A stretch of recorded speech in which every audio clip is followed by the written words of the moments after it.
medyo natawa ko. Ano yun? Ano yun? Nakakatawa doon. Natawa ko dito sa may bagong presidential spokesperson. Huh? Hindi na po si Auntie Claire Castro ang spokesperson according sa post na ito. Ha? Sino? Sino? Yan po. Sino? Ang caption niyan is Presidential Spokes Pinky Castro.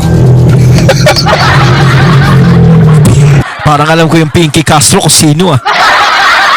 Pinky. Ping. Ayos. Yan daw ang bagong tagapagsalita ng palasyo. Ang tawag na pala kay Lacson ngayon, Pinky Castro. Bagong tagapagsalita ng palasyo. Paano naging bagong tagapagsalita ng palasyo to? Pinky Castro.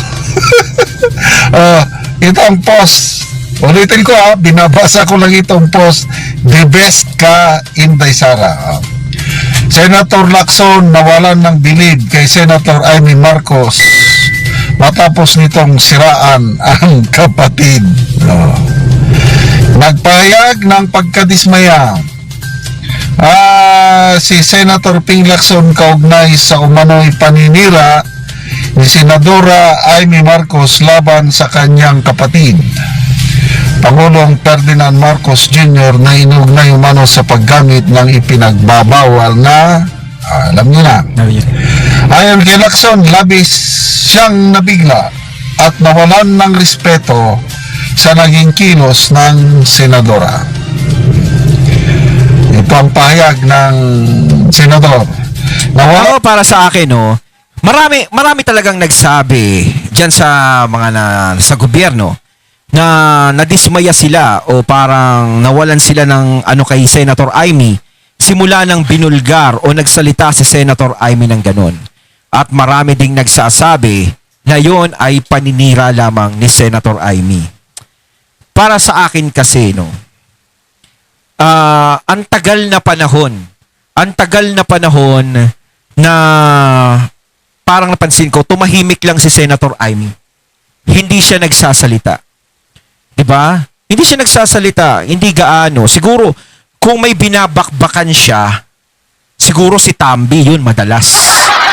Pero pagdating kasi kay PBBM, nakikita na pa rin natin na dinidepensahan pa rin ni Senator Amy si PBBM.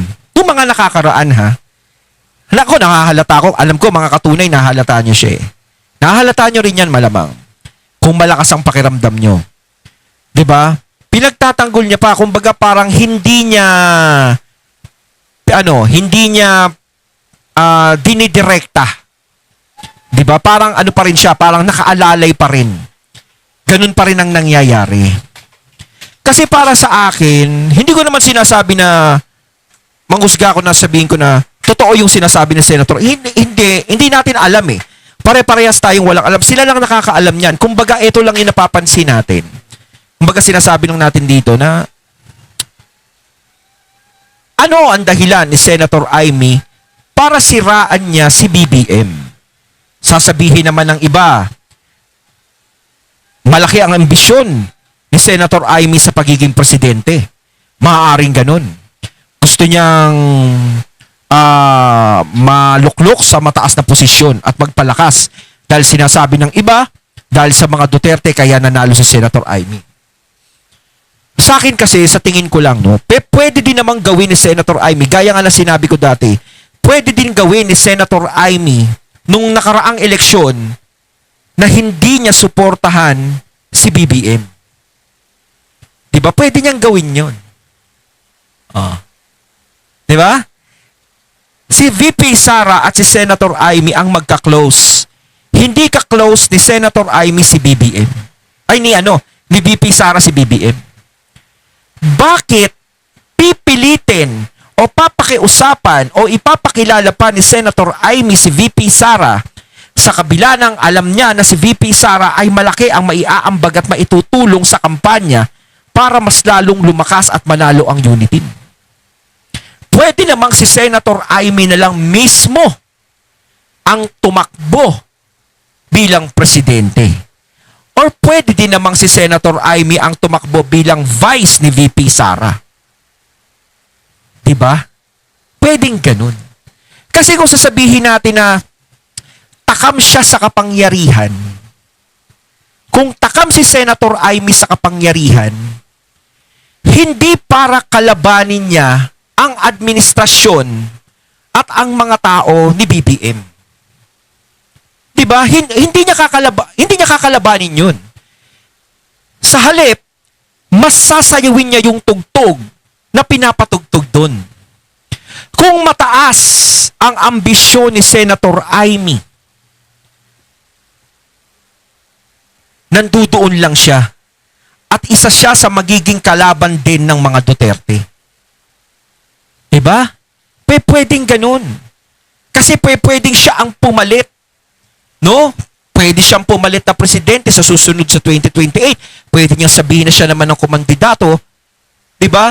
Pero bakit umalis si Senator Amy? Sasabihin naman ng iba, malakas ang mga Duterte kaya bumalimbing si Senator Amy sa mga Duterte. Pag sinabi nila yon, lalong-lalo na, pasensya na sa mga loyalista, kapag sinabi ng mga loyalista yon na bumalimbing si Senator Amy o bumaliktad at sumama sa mga Duterte, parang inamin na nila na ang nagpanalo kay BBM ay ang mga DDS. Diba? Puzzle-puzzle lang yan. Diba? Pag sinabi nila na ganun. Oh, ngayon kung nasa isip nila na mahina ang mga Duterte at mismong loyalist ang nagpanalo sa mga Marcos at sa Duterte, bakit si Senator Amy ay umalis doon? Sa kabila ng pwede niya naman pakisamahan yun at sakyan kung ano ang nangyayari doon. Diba? Pwede silang gumawa ng kahit na ano basta hindi na maibigay ang ang posisyon sa iba. Diba? Kasi bilang kapatid, mahirap din sa kanya yun. Yung ginawa niya. Pero sinasabi ko dito, hindi ko sinasabing totoo yung sinasabi niya. Para sa akin, ano ang dahilan niya? Ako alam ko kasi. Mamaya si-share ko. Paulit-ulit naman natin sinasabi yun eh. Wala ko nang believe kay Senadora Amy sa kanyang ginawa. Na malinaw na tumutukoy sa publiko at matinding tono payag namin laban sa Pangulo. Dinagdagan pa nga niya Pilipino. Hindi daw yun gawain ng isang Pilipino.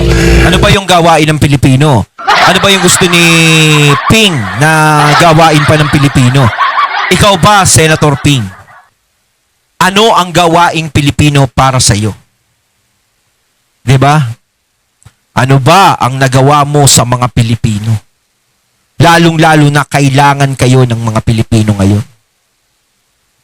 Ang dali lang kasing magsalita eh, 'di ba?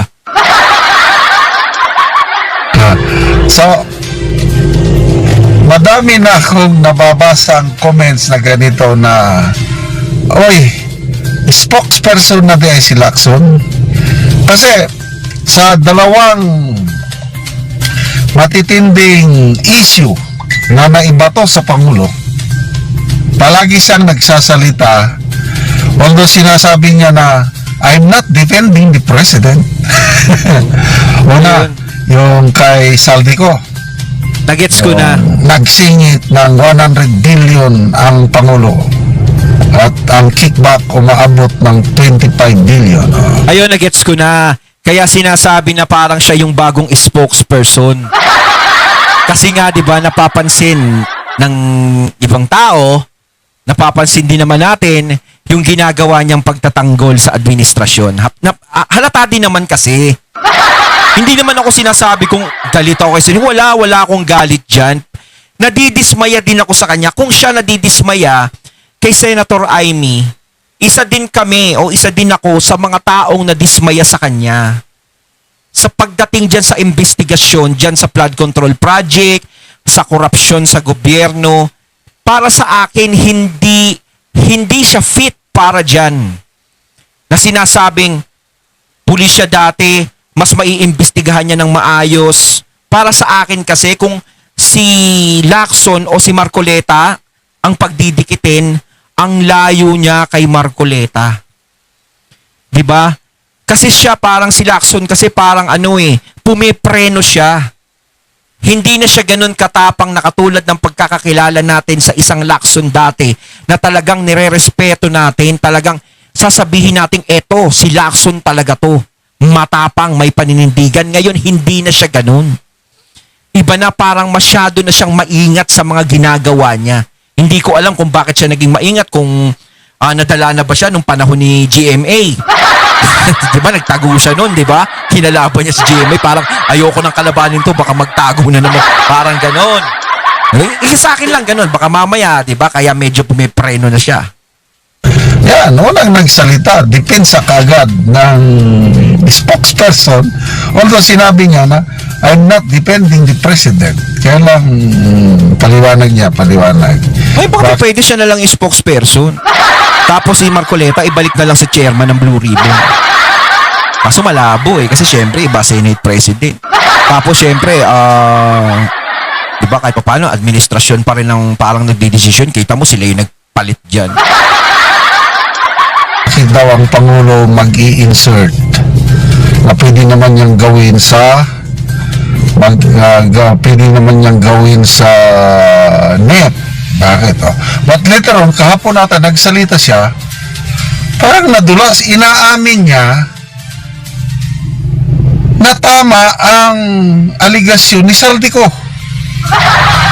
Kasi nga, meron talagang budget insertion aabot ng 25 billion. Kaya lang, sabi lang ni Lacson na ginamit lang ang pangalan ng Pangulo. Iba ang tumanggap. Pinangalanan niya Pangandaman. So, ang sinasabi Design Secretary Pangandaman and Yusek Adrian Bersamin. So, parang ang pinapalabas dito, ibang tao talaga, kumbaga ginagamit lang yung Pangulo o ginamit lang sa mga nangyari na ganito. Parang ang tinutukoy dito ay ang mga yan ang talagang siyang puno at ugat. Parang gano'n. Ba. Ewan natin. Sinasabi ko nga, hindi naman ako basta nag-uusga. Sabi nila yan. Nababalidate po ang sinabi ni Saldico, totoo. Indirectly, inaamin ni Lacson na totoo yung sinasabi.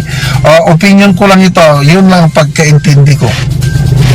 Kasi sinabi niya na ginagamit lang ang pangalan ng Pangulo. So, again, pagkaintindi ko, parang dinidepensa niya talaga ang Pangulo. Kaya, dahil sa ganon niyang mga payag, kumbaga parang iba yung iba yung sinasabit. Parang ganun. Kawawa naman yung mga nadadamay dun, no? Ang daming nagiging sakripisyong tupa ngayon. Yan kasi. Pangit talaga pag nagsasama kayo sa maling tao. Joke lang. Aligasyon ni Saldico, birada ni Senator Amy, siya ang nagsasalita. Tingnan nyo, may mga senador ba na nagbigay ng halos wala. Tahimik ang mga senador except kay Senator Lacson. Well, karapatan niya yun.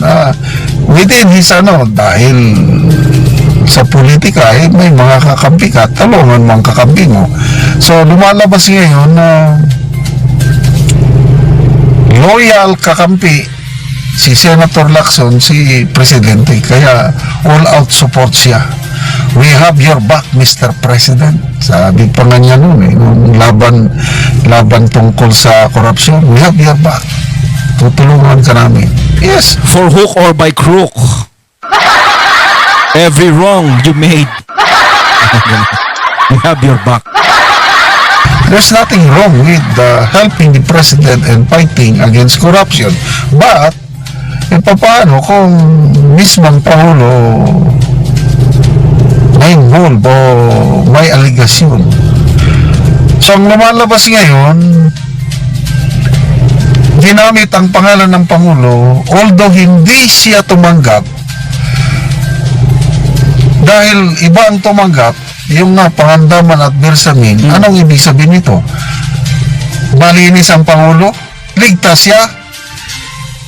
To me, command responsibility. Pananagutan niya yan. Yes. Niloloko siya eh. At saka dapat talaga, sa nangyaring yan, alam niya yan. Di ba? Hindi pwede kasing hindi mo alam yan eh. Ibig sabihin, kung talagang wala kang alam sa mga nangyari, simula pa nang naupo siya sa pwesto, parang ang dali-dali niya namang lokohin, parang ganun. Kasi hindi naman pinapansin ito yung mga ginagawa natin. Nagbibigay sa atin ng ganito, may mga pinapagawa siya sa atin, hindi naman niya tayo inaasikaso. Parang ganun yung lalabas. Parang hindi niya inaasikaso o inoobserbahan mismo yung sarili niyang mga tao. Kasi kung ikaw hands-on ka, gaya nga na sinabi ko dati, kung hands-on ka sa business mo, malalaman mo ito kung nalulugi o hindi.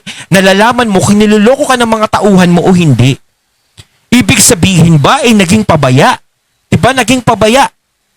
Pinabayaan lang, walang pakialam, wala akong pakialam dyan. O sige, eto yung pondo, eto gawin nyo yan, ganto, ganyan, ganyan. O bahala kayo sa gawin nyo yan.